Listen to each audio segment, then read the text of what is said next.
Hello friends, welcome to our channel. I am Shripad Naik and you are watching electrical academy. तो देखो, अपना जो previous episode था उसमें हमने पावर सिस्टम का ट्रांसमिशन डिस्ट्रीब्यूशन में ABCD model, short transmission line, medium transmission line, उसमें नॉमिनल पाई मेथड, ठीक है, nominal T method, sending end C model, receiving end C model के बारे में डिस्कशन किया था। अभी इस एपिसोड में हम डिस्कस करेंगे लॉन्ग ट्रांसमिशन लाइन के बारे में, लेकिन उसके पहले जो भी बेसिक टर्म्स आपको पता होनी चाहिए वो हम पहले डिस्कस करेंगे और बाद में हम आगे बढ़ेंगे, ठीक है। तो सबसे पहले आपका आता है प्रोपोगेशन कांस्टेंट। तो प्रोपोगेशन कांस्टेंट गैमा, ये क्या होता है? It represents the changes happening in voltage and current waves during wave propagation such as physical displacement and decrement in magnitude of wave, ठीक है। तो फिजिकल डिस्प्लेसमेंट के बारे में और मैग्नीट्यूड ऑफ वेव डिक्रीमेंट के बारे में अगर रिप्रेजेंट करना है तो आपको प्रोपोगेशन कांस्टेंट रिप्रेजेंट करके देगा, जिसका फॉर्मूला यहाँ मेंशन किया है। ये एग्ज़ाम पॉइंट ऑफ व्यू आपके लिए बहुत इंपॉर्टेंट रहेगा। प्रोपोगेशन कांस्टेंट आपका रहेगा √z इंटू वाई, ठीक है। तो √z into Y where z is R+j⍵L ohm per kilometre, और आपका जो y रहेगा एडमिटेंस वो रहेगा G+j⍵c सीमेंस पर किलोमीटर में, ठीक है। तो इम्पिडेंस और एडमिटेंस दोनों एक ही यहाँ पे रिप्रेजेंट करके आपका ये प्रोपोगेशन कांस्टेंट बना हुआ है, तो अच्छे से याद रखो। तो for attenuated transmission line, attenuated line का मतलब क्या होता है? लॉसी लाइन, ठीक है, जो लॉस आपका क्रिएट कर रही है, लॉसी लाइन। तो लॉसी लाइन के लिए आपका गैमा का क्या रहेगा? इधर √z इंटू वाई अभी हमने डिस्कस किया, तो √R+j⍵L इंटू G+j⍵c, तो ये रहेगा आपका gamma equal to α+j beta. तो एक आपका रियल पार्ट आएगा उसमें और एक आपका इमेजिनरी पार्ट आएगा, बराबर। तो रियल पार्ट और इमेजिनरी पार्ट आपका रहेगा, तो रियल पार्ट आपका अल्फ़ा रहेगा और इमेजिनरी पार्ट आपका बीटा रहेगा। तो अल्फ़ा जो है रियल पार्ट, जिसको हम बोलते हैं अटेन्यूएशन कांस्टेंट। तो अटेन्यूएशन कांस्टेंट आपका क्या रिप्रेजेंट करता है वो सबसे पहले हम देखते हैं। It is real part of Y and measured in nepers per metre, ठीक है। It is real part of gamma ये एक्चुअली वाई और गैमा में कंफ्यूज नहीं हुआ है, एडमिटेंस और ये यहाँ गैमा है आपका, बराबर। तो जेड, वाई और गैमा तीनों अलग अलग चीज़ें, फार्मूला में वैसे मैंने मेंशन भी किया है।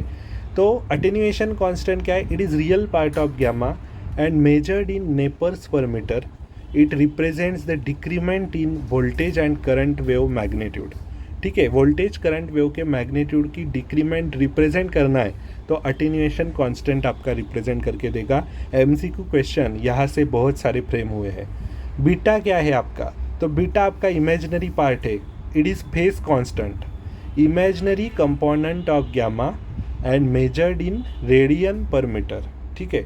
तो it represents change in phase per unit length along the path travel by wave at any instant, represents physical displacement of wave, ठीक है। तो देखो, आपका decrement in voltage and current wave magnitude के लिए आपका अटेन्यूएशन कांस्टेंट था gamma का रियल पार्ट, और गैमा का ही आपका इमेजिनरी पार्ट जो है वो बीटा है आपका फेज कांस्टेंट।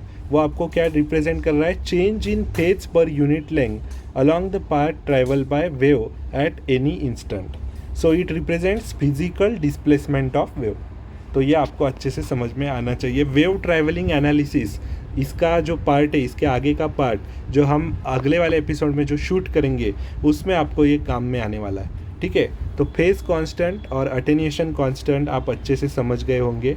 अभी लॉसलेस लाइन के बारे में थोड़ा डिस्कशन करते।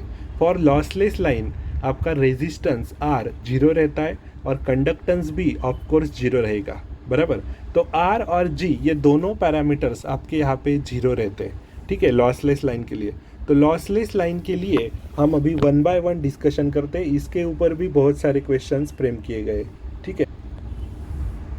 तो देखो, लॉसलेस लाइन के बारे में अगर मैं डिस्कस करूँ तो सबसे पहले हमने क्या डिस्कशन किया था?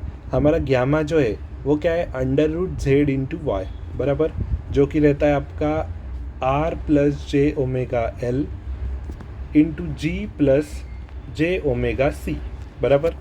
तो उसमें आपका ये गैमा क्या बन जाएगा, अंडर रूट जे ओमेगा एल इंटू जे ओमेगा सी, इतना ही बनेगा, क्योंकि आपका आर जीरो है इधर और जी भी आपका जीरो है, बराबर।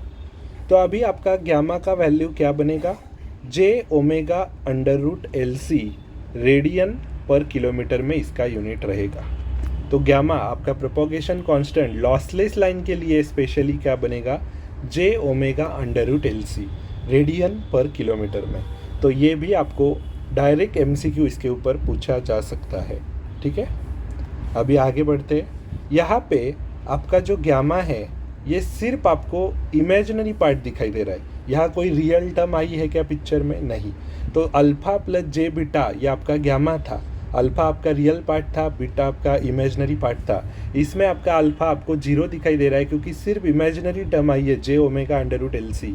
तो यहाँ पे आपका गैमा क्या रहेगा, ओनली बीटा, ठीक है, imaginary term only, imaginary term, बराबर।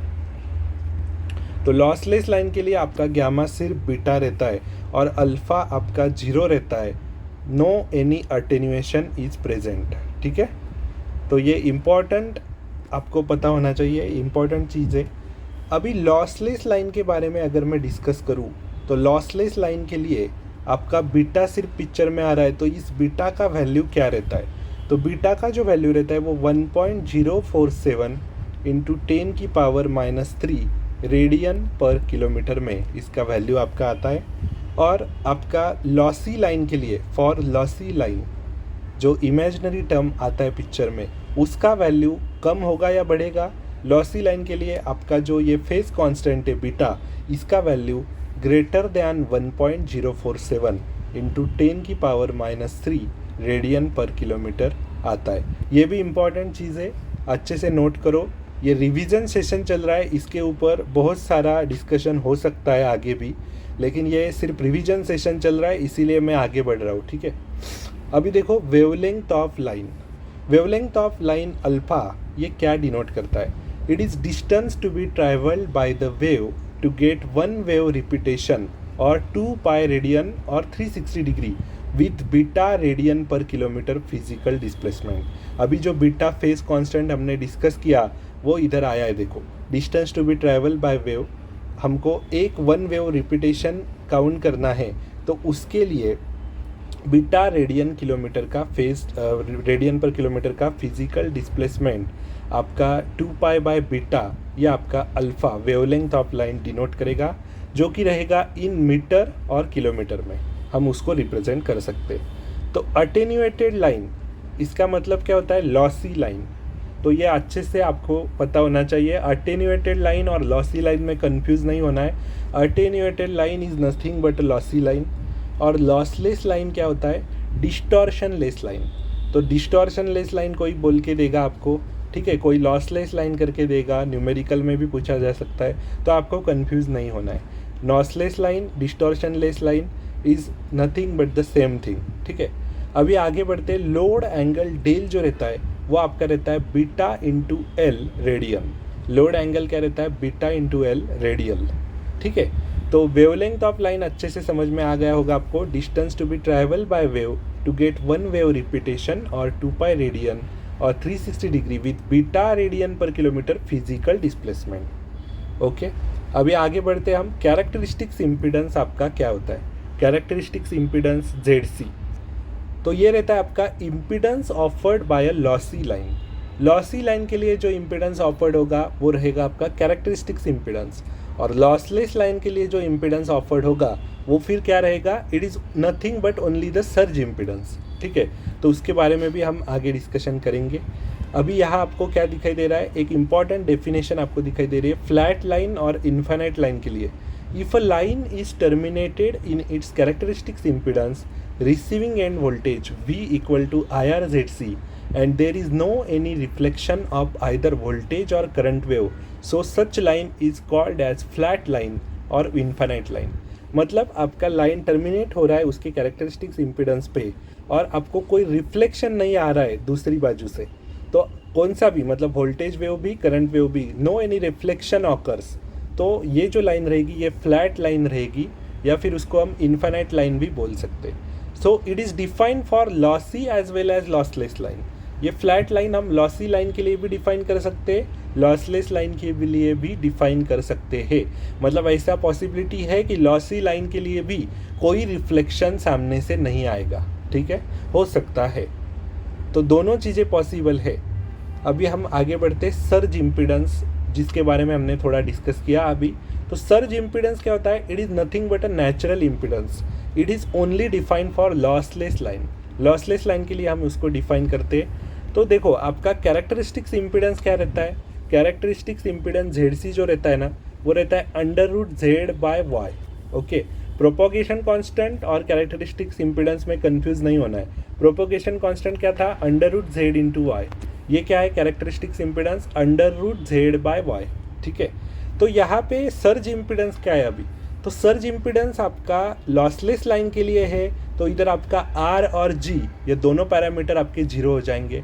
देखो ये हम लॉन्ग ट्रांसमिशन लाइन के बारे में ही हमें आगे डिस्कशन करना है, उसके लिए जो इम्पोर्टेंट पैरामीटर्स लग रहे हैं उसका डिस्कशन हम पहले कर रहे हैं, बराबर। तो लॉन्ग ट्रांसमिशन लाइन में रेजिस्टेंस, इंडक्टेंस, कैपेसिटेंस और कंडक्टेंस, ये चारों चीज़ें पिक्चर में आती है। शॉर्ट ट्रांसमिशन लाइन में क्या था? कैपेसिटेंस आपका कंसीडर ही नहीं होता सब, बराबर। R और L सिर्फ कंसीडर किया था। मीडियम में क्या था? आपका R L कंसीडर किया था और कैपेसिटेंस आपका लम था। यहाँ पे कैपेसिटेंस डिस्ट्रीब्यूटेड है और G पैरामीटर भी कंसीडर किया है हमने। ये G पैरामीटर डाइलेक्ट्रिक लॉस को डिनोट करता है, वो आगे हम डिस्कस करेंगे ही। तो it is only defined for lossless line, ये सर्ज इम्पीडेंस। तो इधर आपका R और G ये दोनों 0 हो जाएगा क्योंकि लॉस नहीं है, बराबर। तो R और G आपका 0 है। तो अभी हमने ZC क्या देखा था? √Z/Y, √Z/Y। तो Z आपका क्या है? R+J⍵L और Y क्या है? G+J⍵C। R G दोनों 0 हो गए, तो J⍵L/J⍵C का अंडर रूट, तो ये आपका क्या रहेगा? √L/C। तो सर्ज इम्पीडेंस का फॉर्मूला हमारे पास बन गया √L/C ओनली, ठीक है। ये भी इम्पॉर्टेंट है, इसके ऊपर बहुत सारे न्यूमेरिकल्स फ्रेम होते हैं, ठीक है। तो सर्ज इम्पीडेंस के बारे में और एक इम्पॉर्टेंट फैक्ट आपको बता देता हूँ। Surge impedance is independent on length of line. मतलब कोई आपको बोले कि एक ट्रांसमिशन लाइन है 450 किलोमीटर लॉन्ग, उसका सर्ज इम्पीडेंस आपको फॉर एग्जांपल 300 किलो ओम दिखाई दे रहा है, और दूसरा आपको कोई किसी ने बोला कि 900 किलोमीटर की ट्रांसमिशन लाइन है, अभी उसका सर्ज इम्पीडेंस बताओ, तो वो भी आपका सेम रहेगा, जितना पहले था इतना आप नोट कर लो, क्योंकि सर्ज इम्पीडेंस लाइन के लेंथ पे डिपेंड नहीं रहता कभी भी, ठीक है। तो ये इम्पॉर्टेंट फैक्ट था। अभी हम आगे बढ़ते हैं। डिस्टॉर्शन लेस लाइन क्या है? डिस्टॉर्शन लेस लाइन मतलब लॉसलेस लाइन, ये हमने पहले ही डिस्कस किया। Here alpha is independent of frequency.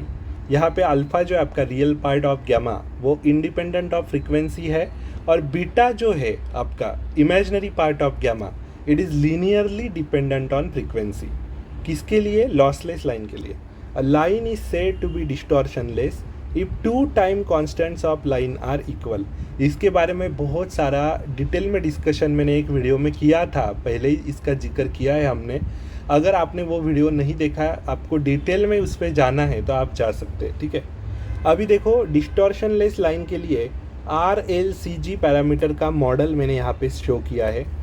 RL आपका सीरीज़ में और CRG दोनों एक दूसरे के पैरेलल में, दोनों टाइम कांस्टेंट हम इक्वल कर रहे हैं इधर। तो टाइम कांस्टेंट आपका RL सर्किट के लिए L/R रहता है, आपको पता है। RC सर्किट के लिए क्या रहता है? RC रहता है, R/C, बराबर। तो ये R क्या है इधर? 1/G/C। तो L/R = C/G हो गया। तो आपका इधर से एक इम्पॉर्टेंट यहाँ पे फ्रेम हो गया इक्वेशन, LG = RC। ओके, तो RC = LG, यह आपका distortion less line, lossless line के लिए इम्पॉर्टेंट आपको यहाँ से पता होना चाहिए, ठीक है। ये डायरेक्ट इसके ऊपर MCQ पूछा जा सकता है, ठीक है, इम्पॉर्टेंट है। अभी फ्लैट लाइन क्या है? फ्लैट लाइन क्या है? If magnitude of voltage at each and every point on a transmission line is same but it may have different phases, then it is flat line. मतलब magnitude of voltage हर एक point पे आपका same है, लेकिन उसका जो phase है वो आपका डिफरेंट हो सकता है। तो ये हमारी फ्लैट लाइन हुई, मतलब मैग्नीट्यूड के बारे में सिर्फ यहाँ सोचना है। इनफाइनाइट लाइन क्या है? There is no any reflection from receiving end, जैसे कि हमने अभी डिस्कस किया। तो यहाँ रिफ्लेक्शन ही नहीं है कोई रिसीविंग एंड से, तो यहाँ पे आपका जो लोड इम्पिडेंस है वही आपका कैरेक्टरिस्टिक्स इम्पिडेंस बन जाएगा। मतलब जब आपका ऐसा केस आएगा कि आपका लोड इम्पिडेंस और कैरेक्टरिस्टिक्स इम्पिडेंस दोनों इक्वल है, तो कोई भी रिफ्लेक्शन रिसीविंग एंड से नहीं आएगा। तो infinite line plus lossless line ये आपका फ्लैट लाइन बन जाएगा। ये इंपॉर्टेंट पैरामीटर आपको पता होना चाहिए। अभी आगे बढ़ते हैं हम। ट्यून लाइन क्या होता है फिर? तो tune line is nothing but a sending end voltage and current are numerically equal to receiving end voltage and current, then it is tune line. Sending end voltage और करंट न्यूमेरिकली आपका equal होना चाहिए receiving end voltage and current से, तो उसको हम बोलेंगे tune line. अभी अटेन्यूएटेड लाइन मतलब आपका लॉसी लाइन के लिए आपका आर और जी दोनों जीरो नहीं रहता, तो आपका कैरेक्टरिस्टिक्स इम्पिडेंस क्या होता है? अभी हम पहले ही हमने डिस्कस किया, इधर फिर से हमने दिखाया है, √R + j⍵L divided by G + j⍵C। तो यहाँ पे अटेन्यूएटेड लाइन के लिए आपका जो एंगल आता है इम्पिडेंस एंगल, वो हमेशा कैपेसिटिव रहता है। ये इंपॉर्टेंट चीज़ें आपको पता होनी चाहिए, ये भी डायरेक्ट एग्जाम में पूछा जा सकता है। क्योंकि देखो इम्पिडेंस पैरामीटर है, उसका एंगल क्या आएगा? निगेटिव आएगा, -θ आएगा, बराबर। तो वो कैपेसिटिव में आएगा। अभी फॉर लॉसलेस लाइन हमने डिस्कस किया, तो लॉसलेस लाइन में आपका आर और जी दोनों जीरो है, तो आपका सर्ज इम्पिडेंस क्या है? √L/C। तो ये हमेशा प्योर रेजिस्टिव रहता है। लॉसलेस लाइन में आपका कैपेसिटेंस इंडक्टेंस पिक्चर में आ नहीं रहा है, बराबर। तो ये प्योर रेजिस्टिव नेचर है, उसका जो एंगल है वो आपका प्योर रेजिस्टिव इन नेचर रहेगा, ठीक है। अभी आगे बढ़ते। Surge impedance depends on diameter and spacing between the conductor. Surge impedance आपका लाइन लेंथ पे डिपेंड नहीं है, ये हमने पहले ही डिस्कस किया, लेकिन वो डायमीटर और कंडक्टर के स्पेसिंग पे डिपेंड है। ये इंपॉर्टेंट फैक्ट आपको पता होना चाहिए। अभी सर्ज इम्पिडेंस की वैल्यू अलग अलग कंपोनेंट्स के लिए क्या रहेगी, ये भी आपको पता होना चाहिए। तो ओवरहेड लाइन के लिए अगर मैं बात करूँ, तो आपका सर्ज इम्पिडेंस रहता है 400 to 600 ओम, डायरेक्ट MCQ आ सकता है। अंडरग्राउंड केबल के लिए 40 to 60 ओम, तो अंडरग्राउंड केबल के लिए सर्ज इम्पिडेंस आपका कम हो गया, ठीक है। ट्रांसफार्मर के लिए 1 to 2 किलो ओम रहता है। इलेक्ट्रोमैग्नेटिक वेव्स के लिए बात करूँ तो वो 377 ओम रहता है, ठीक है। अभी आगे बढ़ते। बाय यूजिंग बंडल कंडक्टर आपका ये सर्ज इम्पिडेंस कम होता है। तो सर्ज इम्पिडेंस आपका बंडल कंडक्टर अगर आपने यूज़ किया तो कम होगा, ठीक है। अभी इसके ऊपर इम्पॉर्टेंट आपका डिस्कशन फिर आता है सर्ज इम्पिडेंस लोडिंग के ऊपर। तो सर्ज इम्पिडेंस लोडिंग क्या है फिर? तो surge impedance loading is defined as power load in which total reactive power of line becomes zero.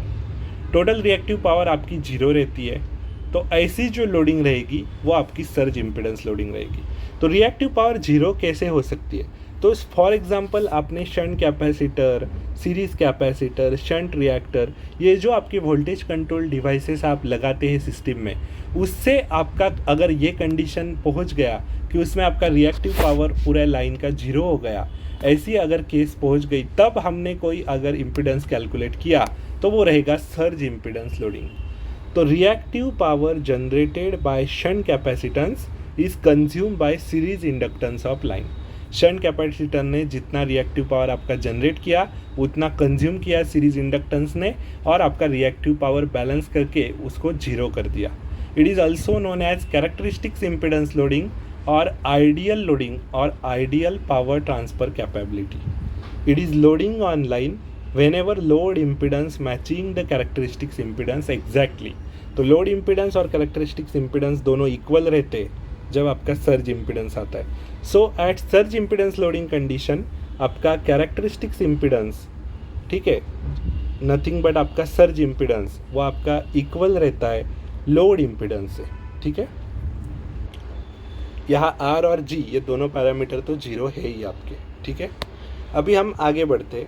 ये इसका जो इम्पिडेंस रहता है वो रेजिस्टिव रहता है, ये पहले ही हमने डिस्कस किया था, ओके। प्योर रेजिस्टिव लोड रहता है ये सर्ज इम्पिडेंस लोडिंग में। तो सर्ज इम्पिडेंस लोडिंग का फॉर्मूला क्या है? V square upon Z C, V square by characteristics impedance, ठीक है, मेगावाट में आएगा ये सर्ज इम्पिडेंस लोडिंग। उसमें आपके 3 केसेस बनते। पहला केस है आपका कि if loading is equal to surge impedance loading, मेरा जो लाइन का लोडिंग है वो सर्ज इम्पिडेंस लोडिंग को मैच कर रहा है, तो उसमें मेरा लोड इम्पिडेंस और कैरेक्टरिस्टिक्स इम्पिडेंस इक्वल रहेगा। तो इक्वल रहेगा तो रिएक्टिव पावर ऑब्वियसली इधर 0 रहेगा, तो इधर कोई सिंक नहीं हो रहा है रिएक्टिव पावर, कोई सोर्स भी नहीं हो रहा है, मतलब कोई रिएक्टिव पावर सप्लाई भी नहीं कर रहा है और कोई एब्जॉर्ब भी नहीं कर रहा है। तो transmission line neither sink nor source of reactive power जब आपका loading equal to surge impedance loading रहेगा। और रिसीविंग एंड का वोल्टेज सेंडिंग एंड वोल्टेज को मैच करेगा, V R equal to V S बन जाएगा। रिसीविंग एंड का करंट भी सेंडिंग एंड करंट को मैच करेगा, I R equal to I S बन जाएगा। So both sending end receiving end power factor भी आपके यूनिटी रहेंगे, दोनों पावर फैक्टर यूनिटी रहेंगे। और आपका half L I square equal to half C V square बन जाएगा, मतलब एनर्जी एब्जॉर्ब बाय इंडक्टर और एनर्जी गिवन बाय कैपेसिटर दोनों इक्वल हो जाएंगे, और उससे नेट एनर्जी आपका Q जो है वो 0 हो जाएगा। तो लोड एंगल आपका क्या है, del equal to beta L, ये भी आपका इधर आएगा, del equal to beta L, ये आपका मैच हो जाएगा, ठीक है। अभी देखो केस 2 हम डिस्कस करते हैं, उसमें आपका loading greater than surge impedance loading है। तो ये केस जो है उसमें आपका लोडिंग अगर सर्ज इम्पिडेंस लोडिंग से ज़्यादा है तो लोड इम्पिडेंस कम होगा कि ज़्यादा होगा, लाइन का लोडिंग ज़्यादा है तो आपका लोड इम्पिडेंस यहाँ पे कम होगा, बराबर, और कैरेक्टरिस्टिक्स इम्पिडेंस ज़्यादा रहेगा। सर्ज इम्पिडेंस लोडिंग कम है, इसका मतलब कैरेक्टरिस्टिक्स इम्पिडेंस ज़्यादा है। ये इसके इन्वर्स है, एग्जैक्टली आपको ये पता होना चाहिए, इधर से ही आप लॉजिक लगा सकते हैं। तो अभी लोडिंग बढ़ रहा है सर्ज इम्पिडेंस लोडिंग से, तो मेरा energy absorb by inductor half L I square is greater than half C V square हो जाएगा। तो ट्रांसमिशन लाइन को रिएक्टिव पावर को ट्रांसमिशन लाइन क्या करती है, इधर ट्रांसमिशन लाइन सिंक करती है कि सोर्स करती है, तो ट्रांसमिशन लाइन को रिएक्टिव पावर चाहिए अभी, तो रिएक्टिव पावर ट्रांसमिशन लाइन को चाहिए, तो वो रिएक्टिव पावर लेती है इन दिस केस। तो आपका रिसीविंग एंड का वोल्टेज गिरेगा, रिसीविंग एंड का वोल्टेज इधर आपका कम होगा सेंडिंग एंड वोल्टेज से, और आपका रिसीविंग एंड का वोल्टेज अगर कम हो रहा है सेंडिंग एंड वोल्टेज से, इसका मतलब रिसीविंग एंड का करंट सेंडिंग एंड करंट से ज़्यादा रहेगा, ठीक है। तो ये दोनों एक दूसरे के इन्वर्स है, ये भी आपको पता होना चाहिए। और लोड एंगल जो है, ये लोड एंगल मतलब आपका जनरेटर का स्टेटर और रोटर में जो आपका एंगल है डेल एंगल, तो वो भी आपका बढ़ रहा है, तो del is greater than beta L हो रहा है इधर, अगर मेरा लोडिंग बढ़ रहा है तो रिसीविंग एंड का पावर फैक्टर मेरा यूनिटी ही रहेगा, पर इधर सेंडिंग एंड का जो पावर फैक्टर है वो लैगिंग बन जाएगा इधर, जैसे ही मेरा लोडिंग बढ़ता जाएगा। तो ये loading greater than surge impedance loading generally मेरे को ओवरहेड लाइन में देखने को मिलेगा। तो आपको ये भी क्वेश्चन आ सकता है कि ओवरहेड लाइन में आपका सर्ज इम्पिडेंस लोडिंग से ज़्यादा रहता है कि कम रहता है, तो लोडिंग से सर्ज इम्पिडेंस लोडिंग इधर कम रहता है और लोडिंग ही मेरा ज़्यादा रहता है लाइन का, ओवरहेड लाइन में। अभी केस 3 हम देखते हैं, loading less than surge impedance loading. तो ये जो केस है ना, ये बहुत स्पेशल केस है, या अंडरग्राउंड केबल के लिए सूटेबल है। तो इसमें क्या होता है, लोडिंग आपका कम है, लाइन का लोडिंग कम है, मतलब आपका सर्ज इम्पिडेंस इधर ज़्यादा है, बराबर, लाइन का लोड मेरा कम है, सॉरी, तो लोड इम्पिडेंस मेरा इधर ज़्यादा है, ऐसा बोल सकते हैं, सर्ज इम्पिडेंस कम है, ठीक है। तो load impedance is greater than मेरा जेड सी बन जाएगा इधर, तो मेरा half L I square is less than half C V square बन जाएगा। कैपेसिटिव इफेक्ट ज़्यादा आता है ना अंडरग्राउंड केबल में, इसीलिए ये सारा हो रहा है। तो transmission line will act as a source of reactive power, अभी ट्रांसमिशन लाइन सोर्स करेगी रिएक्टिव पावर, और मेरा रिसीविंग एंड का जो वोल्टेज है वो बढ़ेगा सेंडिंग एंड वोल्टेज से, जब मेरा loading less than surge impedance loading रहेगा तो करंट मेरा रिसीविंग एंड का कम होगा सेंडिंग एंड करंट से, और लोड एंगल जो है डेल जनरेटर का स्टेटर और रोटर के बीच का एंगल वो भी मेरा कम होगा, तो del less than beta L रहेगा इधर, और रिसीविंग एंड पावर फैक्टर तो मेरा यूनिटी रहेगा, लेकिन सेंडिंग एंड पावर फैक्टर मेरा लीडिंग रहेगा। तो ये इंपॉर्टेंट फैक्ट आपको पता होना चाहिए। इसके लिए आपको दिखाने के लिए इधर मैंने ये डायग्राम भी यहाँ पे ड्रॉ किया है ग्राफ में, कि loading greater than surge impedance loading रहता है तो आपका लैगिंग बिहेवियर ट्रांसमिशन लाइन दिखाती है। Loading less than surge impedance loading है तो लीडिंग बिहेवियर ट्रांसमिशन लाइन दिखाएंगी, और loading equal to surge impedance loading है तो transmission line neither sink nor source of reactive power. ये इंपॉर्टेंट फैक्ट आपको पता होना चाहिए। अभी हम आगे बढ़ते, economical loading on overhead line. Economical loading on overhead line ये आपकी हमेशा greater than surge impedance loading रहेगी, ये इंपॉर्टेंट आपको पता होना चाहिए। और अंडरग्राउंड केबल के लिए इकोनॉमिक लोडिंग हमेशा सर्ज इम्पिडेंस लोडिंग से कम रहेगी, जो हमने अभी डिस्कस किया उसका ही इधर मैंने आपको ये दे दिया, ठीक है। अभी आगे हम बोलते हैं, उसका समरी हमने देखा। अभी surge impedance loading of underground cable ये greater than surge impedance loading of overhead line रहेगा, ये भी आप इम्पॉर्टेंट फैक्ट इधर से मालूम कर सकते हैं, ठीक है। अभी दो छोटे छोटे न्यूमेरिकल हम डिस्कस कर लेते हैं। देखो इधर क्या है, when a transmission line section is first short circuited and then open circuited it shows input impedance of 25 and 100 ohm. Characteristics impedance of line is, तो कैरेक्टरिस्टिक्स इम्पिडेंस ऑफ लाइन मेरा क्या रहेगा, ठीक है। तो ये इंपॉर्टेंट है, इसमें आपको कैरेक्टरिस्टिक्स इम्पिडेंस का फॉर्मूला पता है, क्या है इसका फॉर्मूला, √Z × Y, बराबर। लेकिन इधर ना तो आपको Z दिया है ना तो आपको Y दिया है, तो आप कैसे निकालेंगे। तो और एक फॉर्मूला है उसके लिए, कैरेक्टरिस्टिक्स इम्पिडेंस के लिए, √ZOC open circuit impedance into short circuit impedance, वही है मतलब ओपन सर्किट और short circuit impedance.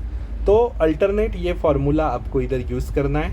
Open circuit impedance क्या है, इधर ओपन सर्किट इम्पिडेंस और शॉर्ट सर्किट इम्पिडेंस दोनों आपको दिए है 100 एंड 25 ओम, ठीक है। ये Z और Y क्या है आपके, open circuit and short circuit parameter ये, तो वहाँ से आपका ये ZOC × ZSC का अंडर रूट आपको करना है। तो 100 × 25 का अंडर रूट करेंगे तो √2500, इसका मतलब ये क्या आएगा, 2500 का अंडर रूट बोले तो 50 ओम आएगा, बराबर। तो 50 ओम इज़ द फाइनल आंसर। अभी हम आगे बढ़ते, इसका सेकंड न्यूमेरिकल देखो, characteristics impedance and propagation constant of transmission line with series impedance and shunt impedance of 25 and 16 आपको दिया है। तो सीरीज इम्पिडेंस आपको दिया है, मतलब आपको क्या दिया है, Z दिया है 25 और आपको Y भी दिया है 16, और आपको क्या बोला है कि कैरेक्टरिस्टिक्स इम्पिडेंस निकालो ZC, ठीक है। आपका कैरेक्टरिस्टिक्स इम्पिडेंस ZC √Z/Y रहता है, ठीक है। ये पहले मैंने गलत बोला, गामा आपका √Z × Y था, बराबर। तो कैरेक्टरिस्टिक्स इम्पिडेंस √Z/Y ये हम करेंगे इधर, पहले न्यूमेरिकल में आप वो करेक्ट करवा लो, √Z/Y था वो, ठीक है। तो √Z 25/16, तो ये मेरा क्या बनेगा, √Z/Y कैरेक्टरिस्टिक्स इम्पिडेंस मुझे यहाँ पे करना है। तो ये √25/16 किया, इसका मतलब 5/4, 5/4 बोले तो मेरा 1.25 आएगा, बराबर। तो 1.25 मेरा कैरेक्टरिस्टिक्स इम्पिडेंस है इधर।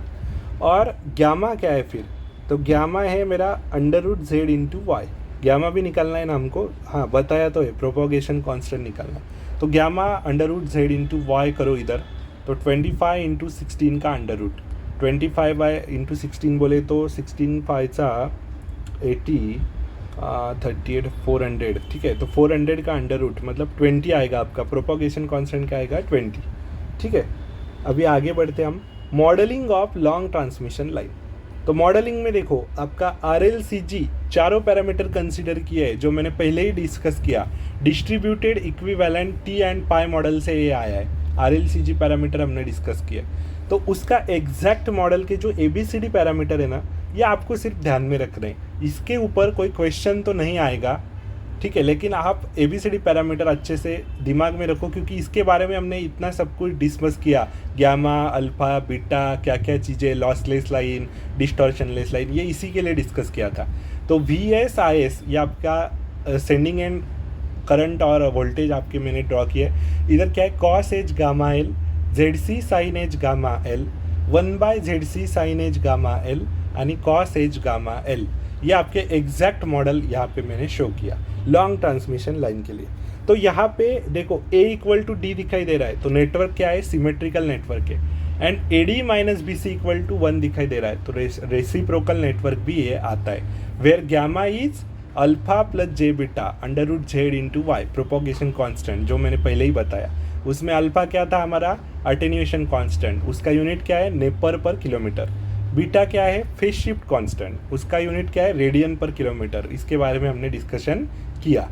और एल क्या है लेंथ ऑफ ट्रांसमिशन लाइन, और जेड सी क्या है under root Z by Y जो कि रहता है characteristics impedance of transmission line. और उसका अप्रॉक्सीमेट मॉडल का जो ABCD पैरामीटर है ना, ये आपके दिमाग में रहना चाहिए, इसके ऊपर क्वेश्चनिंग होता है। तो अप्रॉक्सीमेट मॉडल क्या है इसका ABCD parameter 1 + YZ by 2, 1 + YZ by 6, 1 + YZ by 6 and 1 + YZ by 2। तो ABCD पैरामीटर आपके कैसे रिप्रेजेंट हो रहे हैं इधर, उसके एंगल कौन कौन से वो डिस्कस करते हैं। A equal to modulus of A at an angle of alpha, B equal to modulus of B at an angle of beta, C equal to modulus of C at an angle of gamma and D equal to modulus of D at an angle of delta. तो इधर आपका ये important parameter आपको पता होना चाहिए कि इसमें A और D जो पैरामीटर है वो इन्वर्सली प्रोपोर्शनल टू लेंथ रहता है, और B और C parameter is directly proportional to length रहता है। तो जनरली आपका A पैरामीटर जो है ना वो लेस देन इक्वल टू 1 रहता है, वेरी क्लोज टू 1 रहता है वो, ठीक है। और उसका जो आपका एंगल है अल्फा जो रहता है 0 to 10 डिग्री, ठीक है। अभी बी पैरामीटर भी मेरा अगर मैंने डिस्कस किया तो उसमें जो एंगल है beta is equivalent to impedance angle जो कि 60 to 90 डिग्री तक रहता है इम्पिडेंस एंगल। आपका सी जो पैरामीटर है उसका यूनिट है गैमा, उसका एंगल है गैमा, तो गैमा अप्रॉक्सीमेटली इक्वल टू 90 रहता है। और डी जो है आपका वो लेस देन इक्वल टू 1 है, वेरी क्लोज टू 1 रहता है वो, और वो उसका जो एंगल है वो रहता है आपका डेल्टा जो 0 to 10 डिग्री तक रहता है, ठीक है। वेरी वेरी इंपॉर्टेंट आपके लिए ये चार्ट मैंने इधर ड्रॉ किया है। ये चार्ट क्या बता रहा है देखो कि ए और डी आपका इन्वर्सली प्रोपोर्शनल टू लेंथ है, बराबर। तो ए आपका कम होगा तो आपका उसका जो एंगल है अल्फा वो आपका बढ़ेगा। मतलब इधर देखो ए आपका कम हो रहा है, डी कम हो रहा है, तो आपका अल्फा और डेल्टा दोनों बढ़ रहा है। जब आपका बी बढ़ रहा है और सी बढ़ रहा है तो उसके जो एंगल है बीटा और गैमा ये कांस्टेंट रहेंगे, ये चेंज नहीं होंगे। तो इम्पॉर्टेंट है ये, इम्पॉर्टेंट आप फैक्ट जान लो। देखो जैसे जैसे ट्रांसमिशन लाइन की लेंथ बढ़ेगी वैसे वैसे ए कम होगा, डी भी कम होगा, बी बढ़ेगा, सी बढ़ेगा, ओके, क्योंकि लेंथ को डायरेक्टली प्रोपोर्शनल है बी और सी।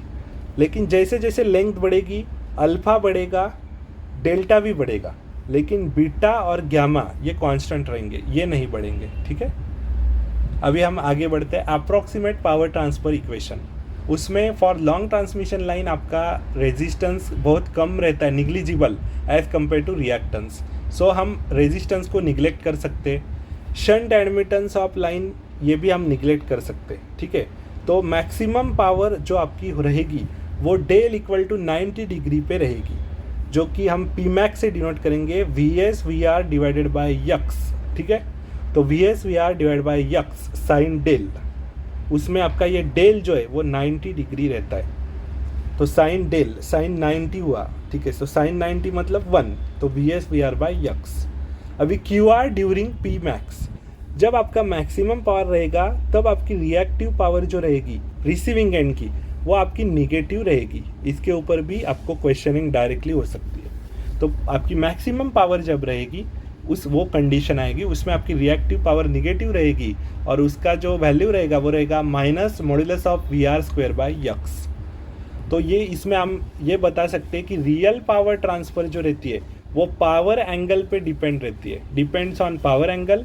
एंड रिएक्टेंस पावर जो रहती है आपकी रिएक्टिव पावर वो डिपेंड रहती है difference of voltage between sending end receiving and. तो रिएक्टिव पावर वोल्टेज पे डिपेंड है और रियल पावर ट्रांसफ़र आपका जो पावर एंगल है डेल उस पर डिपेंड है, ठीक है। तो for P max condition maximum power transmission condition के लिए आपका रिएक्टेंस की वैल्यू क्या रहती है, वो रहती है √3 × R, मतलब 1.73 मल्टीप्लाई बाय R इतना रिएक्टेंस रहता है जब पावर पी मैक्स कंडीशन आती है तब। अभी लास्ट पैरामीटर हम इसमें डिस्कस करते हैं voltage regulation in transmission line. उसमें आपको इम्पोर्टेंट क्या ध्यान में रखना है नो लोड वोल्टेज माइनस आपका मतलब रिसीविंग एंड का no load voltage minus receiving end का full load voltage divided by receiving end का फुल लोड वोल्टेज। तो ये पर यूनिट सिस्टम में हमने डिनोट किया, तो ये क्या रहेगा, x into R per unit cos phi plus minus X per unit sine phi, और वोल्टेज रेगुलेशन क्या रहेगा, percentage R cos phi plus minus percentage X sine phi. उसमें प्लस फॉर लैग रहेगा, माइनस फॉर लीड रहेगा। इसके ऊपर MCQ आता है डायरेक्टली, न्यूमेरिकल तो आ ही सकता है और डायरेक्टली फॉर्मूला भी पूछते हैं MCQ में, तो उसमें भी आप कंफ्यूज नहीं होना, ठीक है। और ये सिंपल सा यहाँ पे एक डायग्राम यहाँ पे मैंने शो किया है। इधर से आपको क्या ध्यान में रखना है, इधर से इतना ही ध्यान में रखना है कि जब आपका लीडिंग पावर फैक्टर रहेगा, लीडिंग पावर फैक्टर का ये जो केस रहेगा, उसमें आपका इम्पीडेंस एंगल थीटा जो रहता है वो tan inverse R by X रहता है, और आपका लैगिंग पावर फैक्टर का केस रहेगा तो impedance angle theta tan inverse X by R रहेगा, ठीक है। तो मेरा मैक्सिमम वोल्टेज रेगुलेशन कब पॉसिबल है ट्रांसमिशन लाइन का, ये सिर्फ पॉसिबल है मेरा लैगिंग पावर फैक्टर पे। आपको ये दिखाई भी दे रहा है ग्राफ से, देखो वोल्टेज रेगुलेशन इधर बढ़ रहा है, और मिनिमम वोल्टेज रेगुलेशन मतलब जीरो, ये कब पॉसिबल है आपको दिख रहा है, लीडिंग पावर फैक्टर में पॉसिबल है। तो आपका मिनिमम वोल्टेज रेगुलेशन या जीरो वोल्टेज रेगुलेशन ये आपका लीडिंग पावर फैक्टर में पॉसिबल है, और उसका जो ये थीटा है ये आपको ध्यान में रखना है। लीडिंग पावर फैक्टर के लिए थीटा मेरा tan inverse R by X रहेगा, और आपका लैगिंग के लिए थीटा मेरा tan inverse X by R रहेगा। तो ये इम्पॉर्टेंट आपको पता होना चाहिए, इसके ऊपर भी डायरेक्ट क्वेश्चनिंग होता है। तो आज हमने लॉन्ग ट्रांसमिशन लाइन का पूरा जो मॉडल था वो डिटेल में डिस्कस किया। उसमें propagation constant, distortion less line, ठीक है, बाद में आपका लॉसी लाइन, ठीक है, characteristics impedance, surge impedance, voltage regulation, ठीक है, सर्ज इम्पीडेंस लोडिंग, उसके ऊपर के न्यूमेरिकल्स, ये सब हमने डिटेल में डिस्कस किया।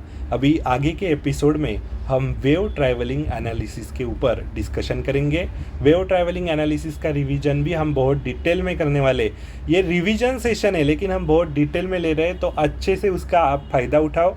तो मिलते हैं हम अगले वाले एपिसोड में, तब तक के लिए good bye and thank you very much.